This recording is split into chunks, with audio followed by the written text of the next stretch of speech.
Hey, this is Chris Menard. Great feature coming to Microsoft Teams, especially if you spend a lot of times in meetings sharing your screen.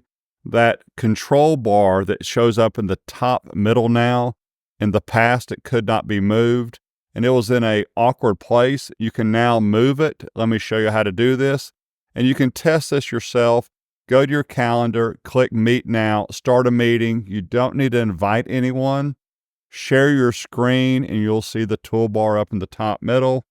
I'm recording and it won't record my toolbar. This is going to be a little unorthodox. I'm going to record it with my camera and then we'll just stitch it in here. So here we go. Share my screen.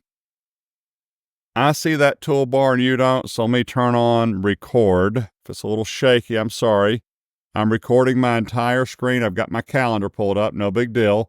There is stop recording. Move your mouse up here and there's the toolbar. Over to the far left, it's 213, 214.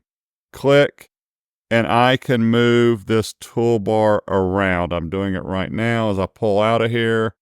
I'm going to leave it right here, right there.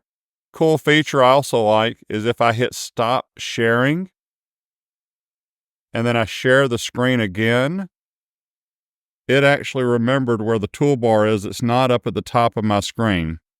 And I'll hit stop sharing one more time.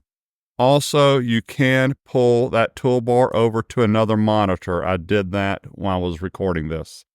I'm always sharing my screen, so I find this to be a great feature.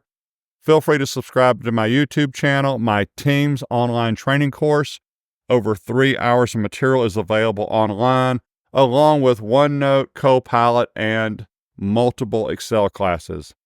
I appreciate your time. Have a wonderful day.